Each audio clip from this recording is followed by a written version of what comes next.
Hello students, this is video number 1 of our new chapter, Work, Power and Energy. And the first topic is work done by a constant force. इस पे ध्यान देना हमें अभी। ये एक body है जिस पे हमने फोर्स F लगाई और फोर्स कांस्टेंट है।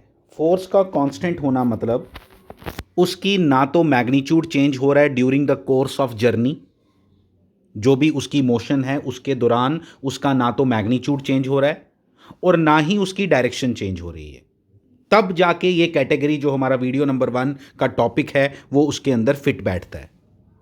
दोबारा रिपीट कर रहा हूं, कांस्टेंट फोर्स मींस ना तो उसकी डायरेक्शन चेंज हो रही है during the course of journey, during the course of motion, और ना उसकी डायरेक्शन चेंज हो रही, ना उसका मैग्नीट्यूड चेंज हो रहा है। Just keep this very clear in your mind. Then, only then we can say, क्योंकि जब ये चेंज होगा फिर क्या करते हैं, फिर छोटी सी एक चेंज करते हैं, वो चेंज को हम ज़रूर डिस्कस करेंगे, लेकिन for the time being we are just focusing on one thing, the force is constant both in magnitude as well as in direction. ठीक है, तो फिर जाके हमारा जो वर्क डन होगा that will be equal to force into displacement into cos theta, where theta is the angle between force and displacement. ये फॉर्मूले के साथ आप पहले से फेमिलियर हो, अगर आपको याद हो डॉट प्रोडक्ट, तो work done is equal to force vector dot product with displacement vector, where theta is the angle between force and displacement. Just mind it, ये देखो डायरेक्ट आप ये याद रख सकते हो इस तरह से, बट मैंने आपको क्या बताया कि this is applicable only when the force is constant both in magnitude and in direction. जो जैसे यहां पे केस दिखाई दे रहा है, जो जब आपकी बॉडी ये ए पोजीशन पे थी तब भी इसका मैग्नीट्यूड फोर्स का एफ था, जब वो इधर पहुंची तब भी उसका मैग्नीट्यूड कितना था, एफ था। अभी भी वो हॉरिजॉन्टल के साथ कितना एंगल बना रही है, थीटा। यहाँ पे भी कितना एंगल बना रही है, theta. Then this formula is applicable. एक ही बात है, ये बोलो या ये बोलो, this is one of the same thing. तो पहली बात ये। दूसरी, the first and the foremost thing जो मैं आपको यहाँ पे बताना चाहता हूँ, वर्क सुनने में आप लोगों को लगता है कि यार ये तो अपनी बात होगी, कितना काम किया बंदे ने, ठीक है, लेकिन ये उस तरह की चीज नहीं है। फिजिक्स में जो वर्क है that is done by the force, it is not done by the person. Just keep this very clear in your mind. आप जब भी मैं आपको बोलूंगा वर्क डन कैलकुलेट करो, तो आपने पूछना है सर किस फोर्स का कैलकुलेट करें, क्योंकि हमें मालूम है कि कोई भी अगर जब कोई भी बॉडी है under the when it is in motion, it is under the influence, it can be under the influence of many forces.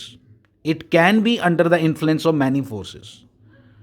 Please इस बात का बड़ा क्लियर ध्यान रखना। एग्जाम्पल्स करेंगे तो आपको ज़्यादा क्लियर होगा। मैंने आपको क्या बताया, मैं अगर आपको एक एग्जाम्पल दे दूं, जैसे यही, अगर आपको बोल दूं यही एग्जाम्पल है कि एक फोर्स लग रही है एफ, बताओ वर्क डन कितना हुआ, तो आपने बोलना सर ये बताओ किस फोर्स की बात कर रहे हो। नॉर्मल रिएक्शन भी एक फोर्स है, टेंशन भी एक फोर्स है, mg ग्रेविटेशनल फोर्स भी एक फोर्स है, अप्लाइड फोर्स भी एक फोर्स है, फ्रिक्शन भी एक फोर्स है। आप बताओ कि किसका कैलकुलेट करें।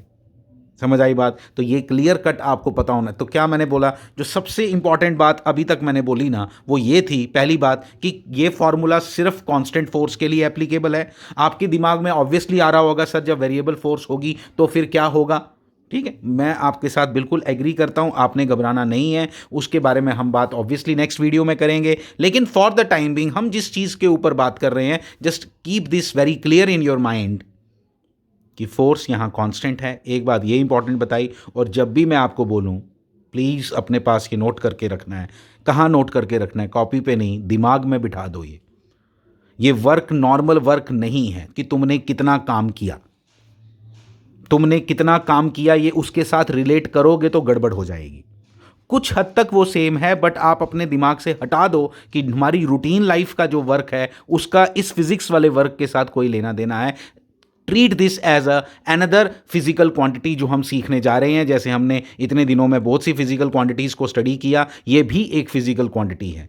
कितनी फिजिकल क्वांटिटीज़ पढ़ ली आपने? Force, momentum, impulse, acceleration, velocity, displacement, speed, distance, तो ये सब चीज़ें जो आप पढ़ रहे हो, these all are the physical quantities. आज एक नई फिजिकल क्वांटिटी के बारे में बात कर रहे हो which is called work. It has got very very very important concepts associated with it. इसको अच्छे से स्टडी करेंगे। This is very interesting topic. लेकिन पहली बात, वन बाय वन हम बात करेंगे। अब पूरे टॉपिक के ऊपर मैं इंट्रोडक्शन नहीं देना चाहता, लेकिन इस वीडियो के ऊपर जो इंट्रोडक्शन मैंने आपको दी, the first and the foremost thing, this formula is only applicable for constant force.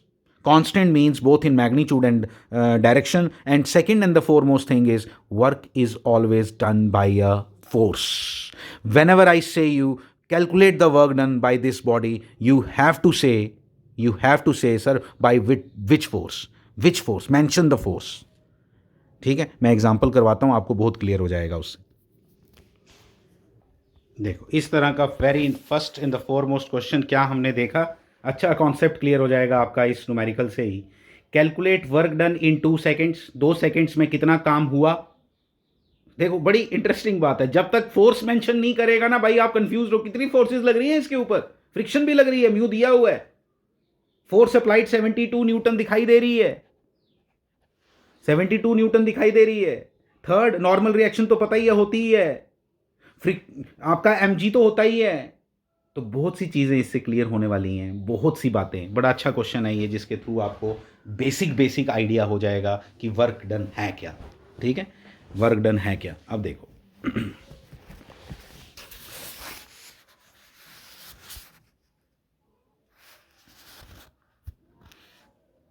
सबसे पहली चीज़ जो मुझे यहाँ दिखाई दे रही है, यहाँ पे फ्रिक्शन एफएस मैक्स की वैल्यू, थोड़ा सा जल्दी करना है चीज़ों को।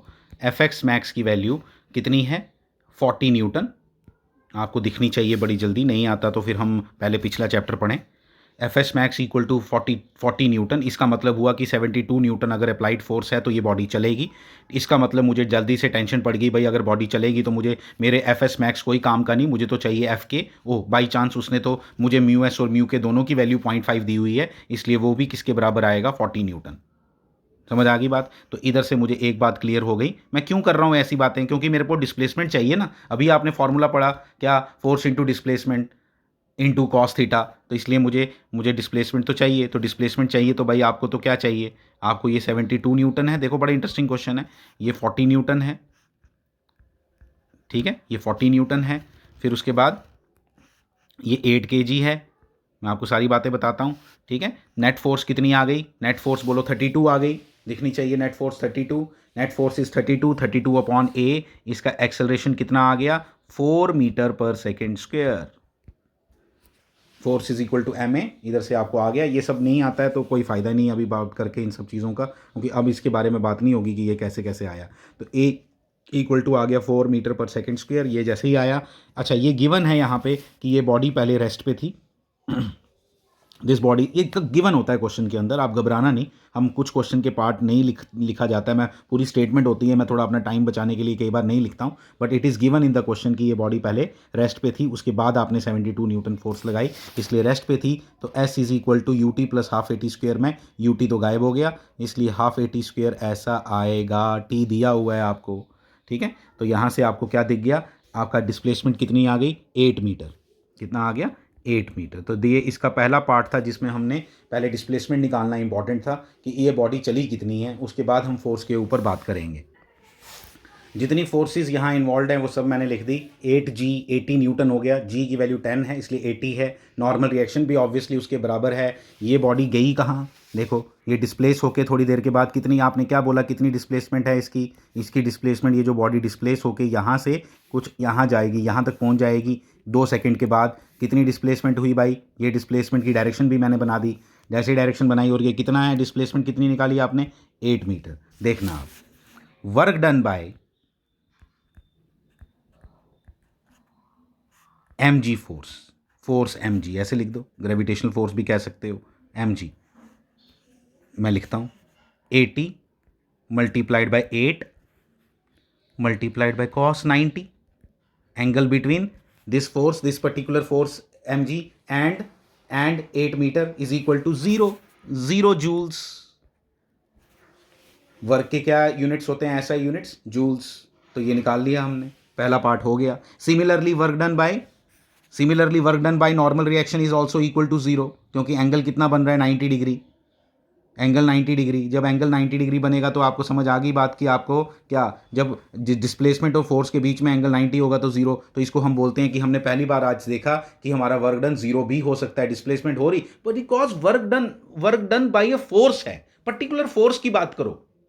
इस पर्टिकुलर फोर्स में बड़ा इंपॉर्टेंट है इस बात को अंडरस्टैंड करना। ये और इस 0 जूल्स का क्या मीनिंग है, मैं अभी उसके ऊपर बात, मीनिंग्स के ऊपर बात नहीं कर रहा हूं, अभी मैं सिर्फ कैलकुलेशन पे बात कर रहा हूं कि वर्क डन निकालते कैसे हैं। जब हम वर्क डन निकालना सीख जाएंगे, आगे जाके हम वर्क एनर्जी थ्योरम पढ़ेंगे, फिर हम समझेंगे इस बात को कि यार इस 0 जूल का क्या मतलब हुआ एक्चुअली।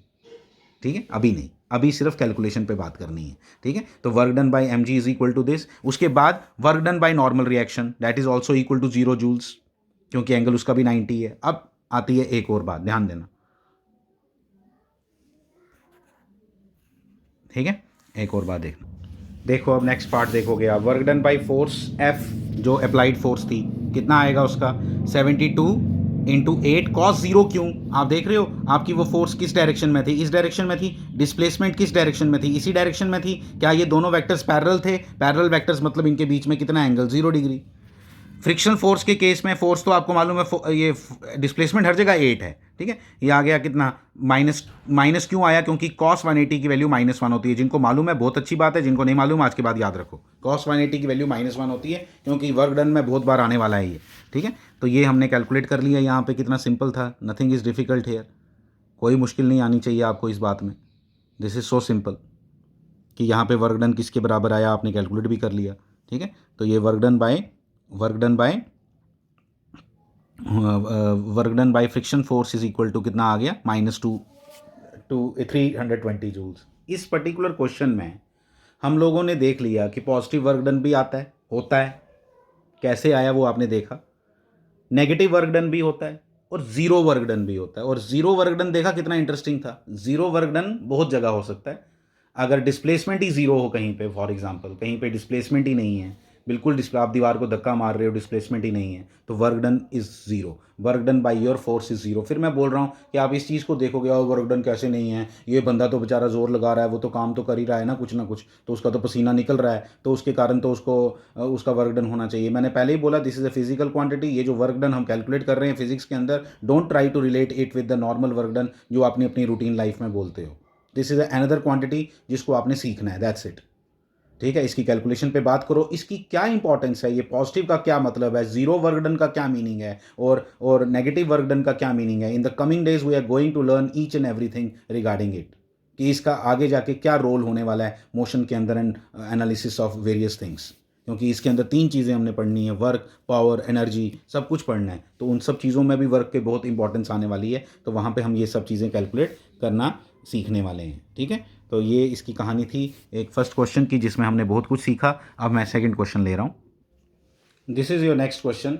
ठीक है, यहाँ पे हर जगह आपको कांस्टेंट फोर्स दिखने वाली है, 3i + 2j + k यहाँ पे फोर्स है, किसी एक पार्टिकल पे लगी, किसी एक बॉडी पे लगी, और उसको डिस्प्लेस कर दिया उसने ए पॉइंट से बी पॉइंट पे, जिसके कोऑर्डिनेट्स आपको गिवन है, आपको बताना है वर्क डन कितना है। जस्ट एक सिंपल क्वेश्चन है, कुछ भी नहीं है इसके अंदर, इसको स्टडी करते हैं। देखो मैं बताता हूँ आपको क्या, फोर्स की वैल्यू तो आपको पहले से दी हुई है, तो यहाँ पे आप देख रहे हो कि आपकी बॉडी जो है किसी पर्टिकुलर पॉइंट से दूसरे पॉइंट पे गई, ए पॉइंट से बी पॉइंट पे। ठीक है, तो मुझे क्या चाहिए, मुझे डिस्प्लेसमेंट चाहिए कि भाई डिस्प्लेसमेंट हुई कितनी, यहाँ से लेके यहाँ तक गया तो ये डिस्प्लेसमेंट कितनी हो, क्योंकि फोर्स है मेरे पास और वो भी आई जे के की फॉर्म में है। जब आई जे के की फॉर्म में हो तो आप डायरेक्ट फॉर्मूला लगा सकते हो। पहली बात, डायरेक्ट फॉर्मूला कब लगेगा, क्योंकि कांस्टेंट फोर्स है। आपको कैसे पता कांस्टेंट फोर्स है, क्योंकि 3i + 2j + k है, कोई एक्स वाई नहीं है बीच में। जब एक्स वाई हो कहीं बीच में तो फिर वो वेरिएबल फोर्स हो जाती है, टाइम हो बीच में तो कहीं वेरिएबल फोर्स हो जाती है। अगर इस तरह से होता 3x + 2y + zk =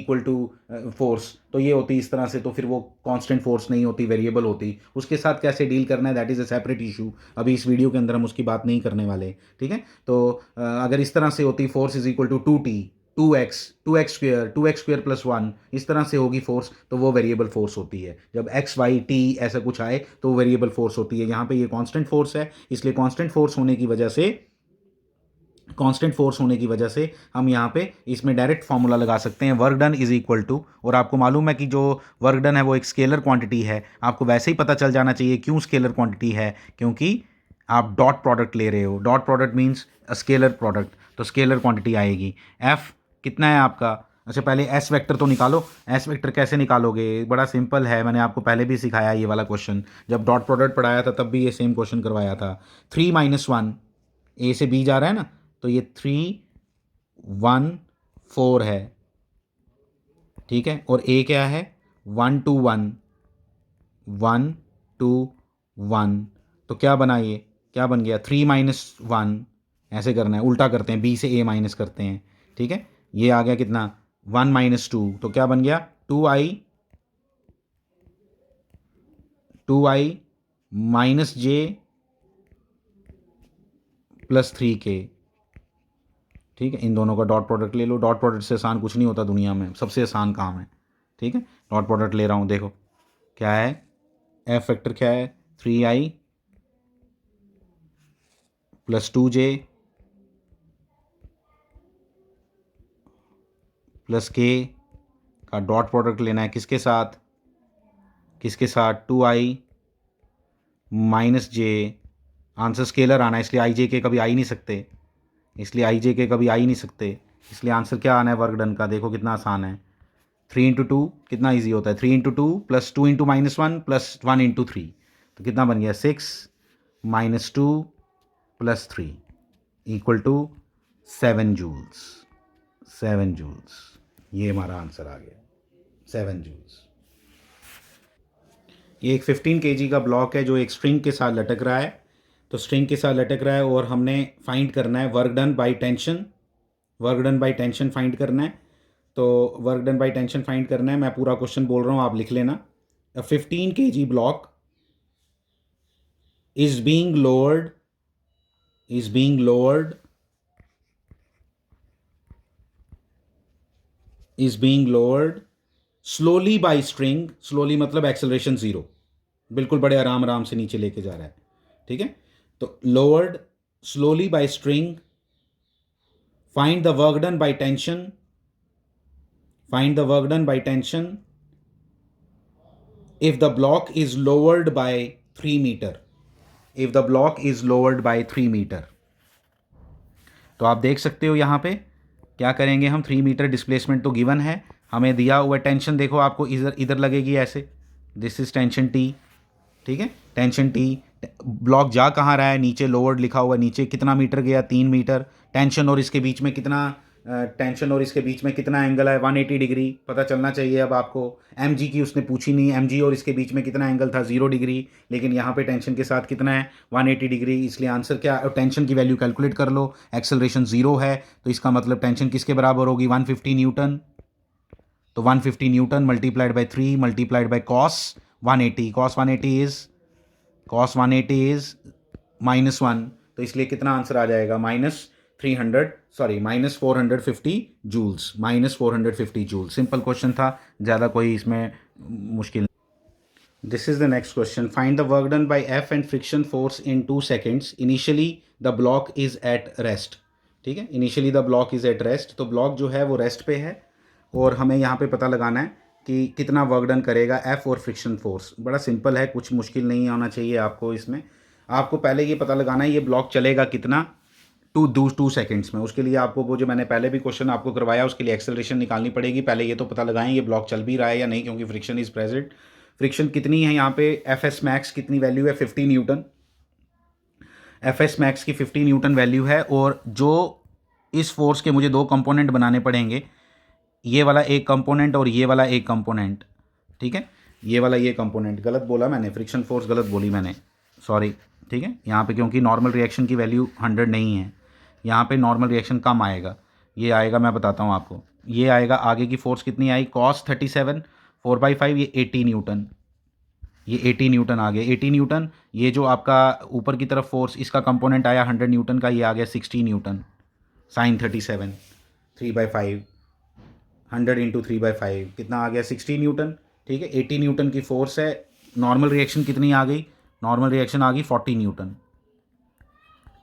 आप कैलकुलेट करो खुद, 100% खुद करो, n+60, ठीक है, तो n+60 = 100, n+60 इक्वल टू 100 मतलब क्या, वही पुलिंग वाली एग्जांपल जो आपको मैंने बताई थी पहले भी कि it is easier to pull. Why it is easier to pull? क्योंकि ये नॉर्मल रिएक्शन को कम कर देता है, हैंस फ्रिक्शन को कम कर देता है। तो फ्रिक्शन कितनी कम हो गई यहाँ, होनी कितनी थी, होनी कितनी, नॉर्मल रिएक्शन कितनी आनी थी 100 न्यूटन, आई कितनी 60 न्यूटन। 60 न्यूटन आने के कारण आपकी फ्रिक्शन फोर्स कितनी हो गई, आपकी फ्रिक्शनल फोर्स कितनी हो गई, फ्रिक्शन फोर्स नहीं, एफ एस मैक्स लिखो।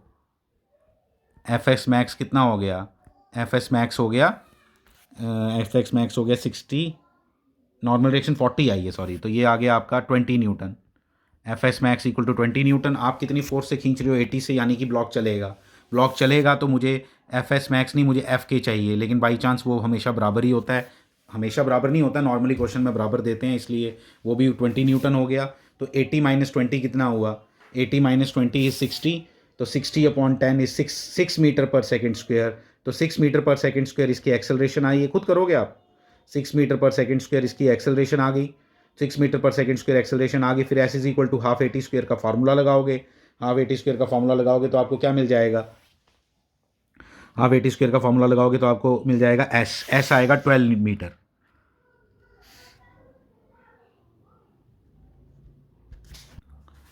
तो मैंने क्या बोला आपको कि इसका एस कितना आ जाएगा, 12 मीटर। एस जब 12 मीटर आ गया तो उसके बाद आपने वर्क डन बाई फोर्स निकालना है। तो वर्क डन बाई फोर्स किसके बराबर होगा, देखो वर्क डन बाई फोर्स किसके बराबर होगा, 100, 100, डिस्प्लेसमेंट कितनी, 12 मीटर मैंने बताया आपको कैलकुलेट करके, S is equal to U T plus half A T square का फॉर्मूला लगाना, यू जीरो डालना, और कॉस 37 डिग्री, इसका आंसर निकालो आप। कॉस 37 4/5 होता है, इक्वल टू 960 जूल्स आएगा ये। फिर मैंने कैलकुलेट किया कि work done bye frictional force कितना होगा, इसको कैसे भी करके लिख लो, एफ आर लिख लो चाहे, या पूरा लिख दो, तो कितना होगा वो, देखो मैं लिख रहा हूँ 20 आपको समझ आया, हमने अभी निकाली थी 20 न्यूटन फोर्स, फ्रिक्शनल फोर्स 12 अभी चला ये, और कॉस 180 डिग्री। तो यहाँ से हमें क्या मिल गया, इधर से मिल गया -240 जूल्स, -240 जूल्स।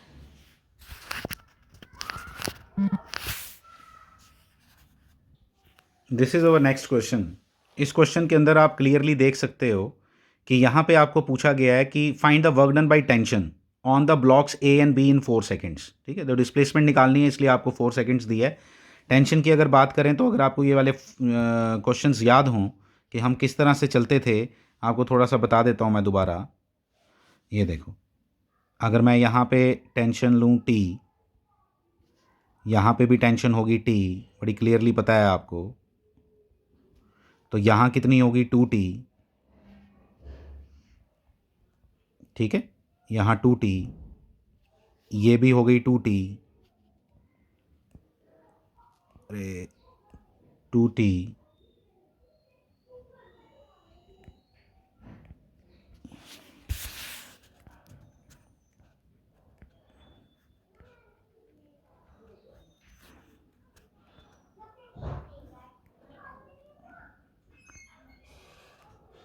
ये भी हो गया आपका 2t। ठीक है, तो ए ब्लॉक पे आपकी टेंशन कितनी है 2t, और उधर कितनी है t। ठीक है, फिर उसके बाद आपने कंस्ट्रेंट मोशन का कॉन्सेप्ट लगाना है। मैं आपको पहले सॉरी सॉरी, यहाँ पे आपने कंस्ट्रेंट मोशन का कंसेप्ट लगाना है, जिसके अंदर आपको ये मालूम चलेगा कि जो अगर ए जो है that is equal to twice of A B, वो आपको देखना पड़ेगा, अगर नहीं आता है तो आपको पीछे कंस्ट्रेंट मोशन देखनी पड़ेगी।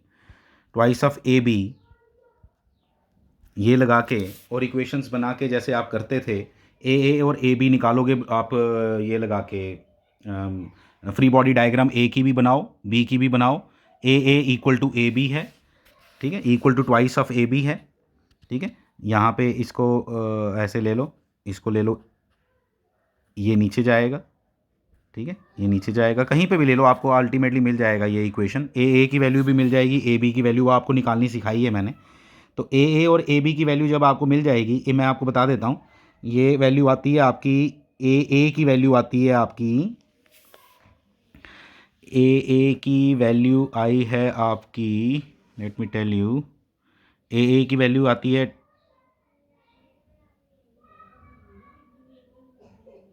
2.5, ए की वैल्यू है 2.5 और ए बी की वैल्यू है ए बी की वैल्यू है 2.5 और ए की वैल्यू है डबल है ना उससे, तो 5 हो गया, तो ए बी 2.5 आएगा आपका, ठीक है। कैलकुलेट करो इसको, तो ए बी आपका 2.5 आएगा, तो ए आपका आता है 5, ठीक है।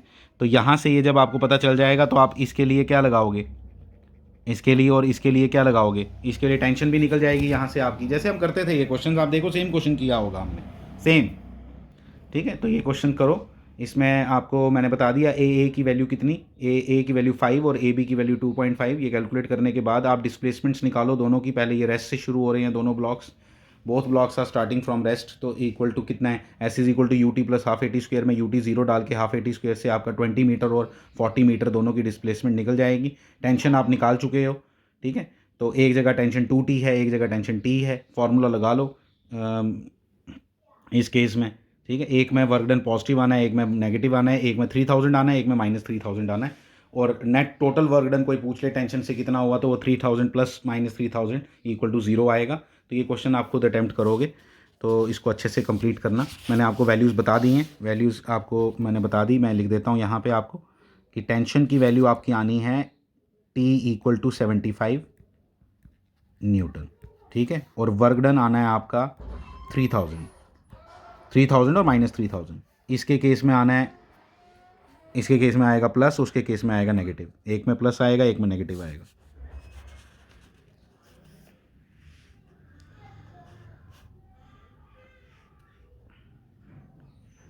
तो work done equal to 3000 Newton,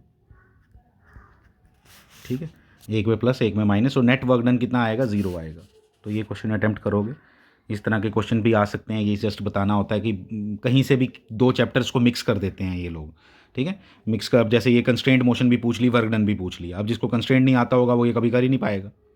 तो these are the problems associated, basically competitive वाले ये सब बहुत ज़्यादा करते हैं, ये मिक्स कर देंगे क्वेश्चंस को, तो मिक्स करेंगे तो दो चैप्टर उनके कवर हो जाते हैं एक ही क्वेश्चन में, ठीक है। Thank you very much.